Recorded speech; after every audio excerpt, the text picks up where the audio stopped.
informação sobre a saúde do coração. Nós estamos recebendo aqui em nosso estúdio o médico Dr. Osmar Macchiotto Júnior, que é médico cardiologista. Dr. Osmar, muito boa tarde. Obrigado por atender a nossa reportagem neste dia quente aqui em Prudente, hein? Boa tarde. Obrigado mais uma vez pelo convite. Tá quente e seco. E quais são, em se tratando de saúde do coração, neste mês de conscientização? O que é mais importante que as pessoas saibam para cuidar bem e não correr o risco de um infarto, por exemplo, que tanto mata as pessoas? Bom, primeira coisa, a gente tem que saber que o que mais mata no Brasil e no mundo é o infarto, ponto. Mata mais que câncer, mata mais que qualquer outra doença.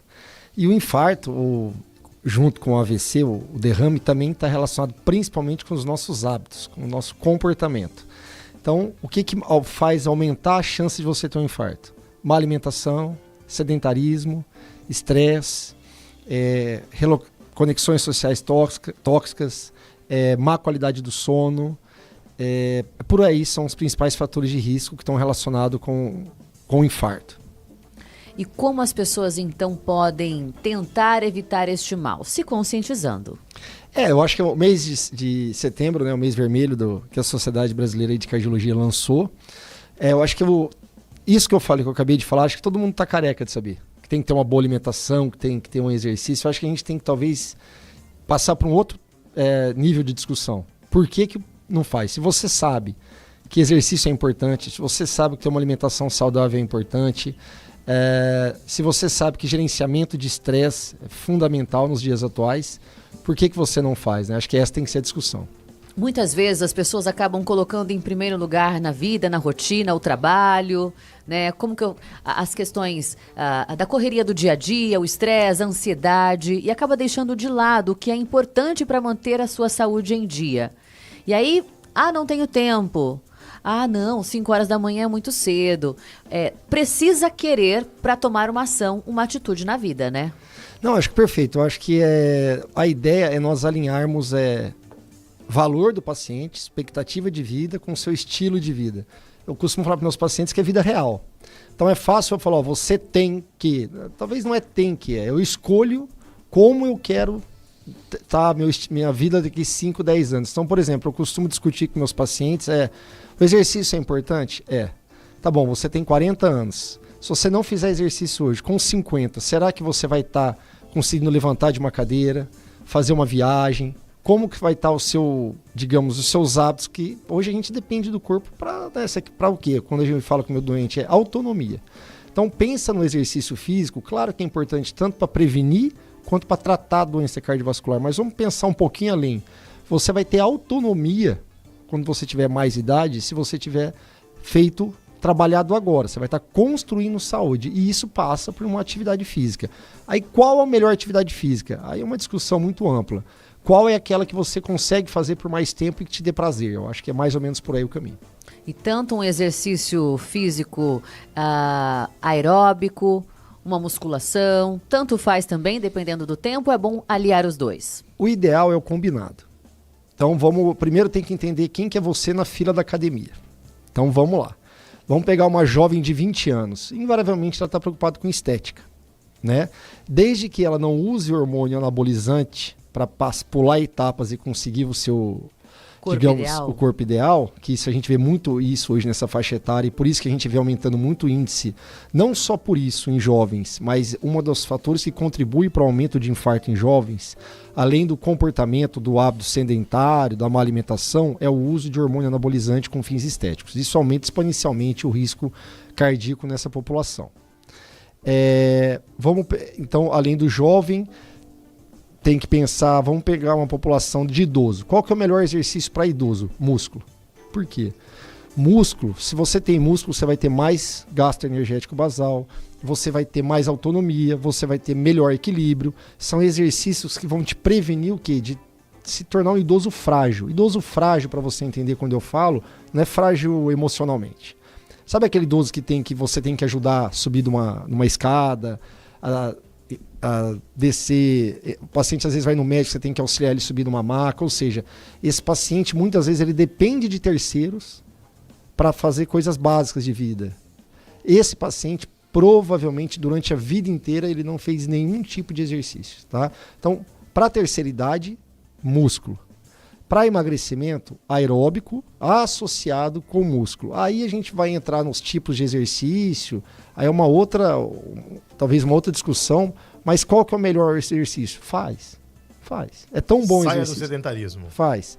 Eu acho que o mais importante é saber, não é só fazer, né? Eu gosto de sempre, não pode ficar uma orientação tão genérica. Genérica assim, você tem que fazer 3 vezes por semana a caminhada. Não, calma lá. Você tem que fazer 300 minutos por semana de exercício moderado. O que é exercício moderado? Você sai para fazer uma caminhada. Então, se é 300 minutos, você teria que fazer 60 minutos 5 vezes por semana. Tá bom? 1 hora por dia, 5 dias. 1 hora por dia, isso é o que preconiza hoje. Mais recente. Desde 2019 isso é preconizado. E o que é moderado? Você está caminhando, está conseguindo falar? É moderado. Está caminhando, se a fala está entrecortada, você não consegue cantar. Isso é uma dica. Você não consegue cantar enquanto você caminha, está forçando demais. Regula um pouco. Junto com isso, ou 150 minutos de atividade intensa. O que é atividade intensa? Vocês trabalham aqui na rádio de segunda, eu sei que é esquema de plantão, mas vamos supor que vocês ficaram de segunda a sexta sentado. O que a gente sabe hoje? Quem trabalha sentado, o efeito benéfico do exercício é menor. Então, quem trabalha muito sentado, cria uma resistência ao benefício do exercício. Então, se você trabalhar sentado 8, 10 horas por dia e mal você vai no banheiro, quando você vai para a academia, vamos supor que você vai para a academia 3 vezes por semana, essa academia vai ter menor benefício em você. Porque ou você ficar sentado é que a gente fala que é o novo cigarro dos dias atuais. Então, tão maléfico assim, doutor? Tão maléfico, é. Nos anos 70, todo mundo fumava. Certo? Não todo mundo fumava, mas era muito comum. É meio surreal pensar hoje, mas eu tô com 45 anos. Era comum, avião, restaurante, todo mundo fumava. Em restaurante era normal fumar. Hoje, se você vê uma pessoa fumando, ela fica até um pouco constrangida. Então, isso é o novo cigarro hoje, é ficar sentado. Por exemplo, trabalhar sentado hoje, não se exercitar, tá valendo, é normal. Dia a dia, não deu tempo. Esse é o novo cigarro. Ele faz tão mal quanto fumar. Bom, já que o senhor entrou neste mérito, quem trabalha sentado, vamos supor, trabalha aí durante a manhã, almoça, trabalha a tarde toda sentada, faz o quê? Levanta de quanto em quanto tempo? Cada 90 minutos. Estica o corpo. Isso. Por exemplo, vocês estão aqui no estúdio. Vocês têm que imprimir um papel. Vai lá buscar o papel. Não pede para o estagiário vir buscar. Vai lá buscar o papel. Estar sempre em movimento, né? Isso. Pelo menos de hora em hora ou a cada 90 minutos. Isso você já quebra, a gente fala de snacks de exercício, são pílulas, são lanches de exercício. A gente acha que tem que fazer muita coisa. Por exemplo, eu falei que o ideal é 300 minutos de exercício moderado. Mas você só tem um final de semana. Pode só fazer no final de semana? Pode. Como? 150 minutos de exercício intenso. O que é exercício intenso? Você vai lá no beach tennis e fica igual um maluco. 2 horas e meia na quadra. Cross, valeu. Desde que você esteja com seus exames em dia. Você não vai lá só no final de semana, você não fez no exame, não é isso que eu estou falando. Eu gostaria de entrar nessa esfera com o senhor, nós temos 5 minutos ainda para conversarmos a respeito desse assunto que é tão importante. Por exemplo, quem tem a vida sedentária, vou fazer atividade física. Tá. É melhor ela fazer atividade física um períodozinho ali para dar um exame melhor? Ou é melhor fazer o exame para depois fazer atividade física? Porque, pelo menos, tem essa ideia de que quando você faz uma atividade física, vou fazer uma semana, vou moderar no doce, a minha glicose vai dar boa. Não é bem assim também, né? Não, e você vai estar se enganando. Quando você vai fazer, por exemplo, eu tenho pacientes que passam de ano em ano e esse paciente está pré-contemplativo. O que é? Ele não relaciona hábito com desfecho em saúde. Então ele acha, ele tem 1,60 m, 100 kg, ele está hipertenso, diabético e com colesterol alto, ele acha que isso é porque ele herdou do pai. Ele não relaciona hábito com desfecho. Tá? Esse paciente que você está falando, que ele faz uma dieta rigorosa 10 dias para fazer o exame, ele vai ter a gente tira vamos imaginar que é uma fotografia da sua saúde, mas de forma errônea, é uma fotografia falsa, porque você tomou uma atitude muito rigorosa, vai baixar um pouco lá a glicemia, o colesterol não vai baixar um pouquinho a glicemia, você vai perder ali os seus 2 quilos, porque você vai restringir o calórico muito intenso, mas isso não é real. Então o que você quer começar a fazer exercício? Vai no seu médico de confiança, vai no clínico. Primeira coisa, seu histórico familiar e pessoal. Isso é o mais importante na história. Depois o médico vai saber quais exames pedir. A partir daí ele vai classificar você num risco. risco cardiovascular baixo, moderado ou alto. Uma vez classificado nesse risco, você vai ter metas na sua glicemia, na sua pressão, no seu colesterol, e aí você vai buscar essa meta através da mudança do estilo de vida, se for o seu caso. E caso você não alcance essas metas com a mudança do estilo de vida, provavelmente vai ter que entrar com terapia medicamentosa, mas aí é uma outra situação, depende muito do seu risco. Ô doutor, os jovens são as pessoas que têm infartado cada vez mais? Não, ainda idoso, quanto mais velho, maior o risco cardíaco, a gente não pode esquecer isso. O que a gente está vendo é que aumenta muito o risco de evento cardíaco, de infarto em jovens. Por quê? Não podemos esquecer, primeiro, o jovem está cada vez tecnologia. Então é uma geração que não foi criada na rua, no clube, é uma geração basicamente atrás da tela. Isso está associado com o quê?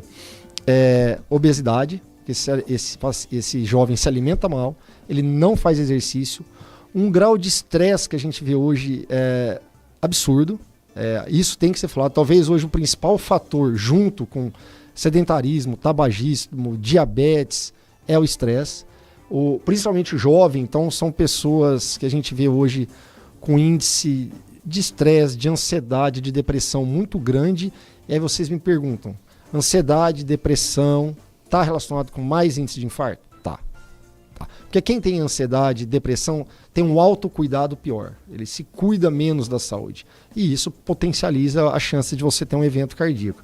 Então, sim, o jovem, além de comportamento, relacionado muito à tela, a estresse, ansiedade e aquilo que eu falei no início da entrevista, principalmente quando o jovem ele é muito ansioso, né? Ele quer atalho. E aí a gente vê muito jovem recorrendo a anabolizante.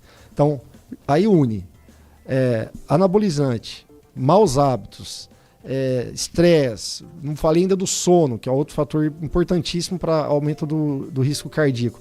Junta tudo isso, culmina com infarto em jovem. Doutor, para a gente encerrar rapidamente, o que é mais danoso ao organismo? O diabetes ou o colesterol alto? Eu não gosto assim de ou um ou outro. Os dois, o paciente diabético a gente coloca numa prateleira diferente. Esse paciente diabético eu não preciso fazer nenhum exame já para saber que ele é alto risco cardíaco. Quando eu estou falando alto risco cardíaco, não é alto risco cardíaco para morrer, é que eu tenho que ser mais rigoroso nas metas, no controle das metas dele. Então, quando ele é diabético, o colesterol tem que estar mais controlado que o não diabético, a pressão tem que estar mais controlada, o peso, enfim. O diabético a gente coloca em uma prateleira, esse tem que ter um cuidado especial. O colesterol também, a gente sabe que o colesterol, principalmente o LDL, o colesterol ruim, ele está diretamente relacionado com o aumento de incidência de infarto, de derrame. Então não vamos colocar assim um mais perigoso que o outro, vamos colocar que depende do contexto que o paciente está, ambos são perigosos para o coração. Tá certo, doutor. Acho que as pessoas precisam se conscientizar, porque essa receitinha do bolo, vamos dizer, já é muito conhecida, né? Só que falta tomar uma atitude mesmo para querer mudar os seus hábitos. Eu acho que fica uma coisa até chata quando a gente conversa. O paciente, a gente se colocando no lugar do paciente, fala, nossa, eu vou lá, o médico vai falar mais uma vez que eu tenho que fazer exercício, que eu tenho que comer melhor. Eu já sei disso. A ideia é a vida que você quer ter. Imagina assim, os seus hábitos hoje. Como que você vai estar a sua vida daqui 5 anos mantendo os mesmos hábitos? Então vamos lá, eu quero ver meu filho crescer, eu quero ver meu neto crescer, eu quero fazer uma viagem com minha esposa. Você está construindo saúde? Você está hoje com bons hábitos para você ter saúde para usufruir ou para levar a vida que você quer levar? Eu acho que é essa mensagem que tem que ficar para ir para casa. Tá certo. Conversamos com o Dr. Osmar Marchiotto Júnior, médico cardiologista, sobre a saúde do coração na campanha Setembro Vermelho. Doutor, muito obrigado e uma ótima tarde. Obrigado, gente. Obrigado a vocês.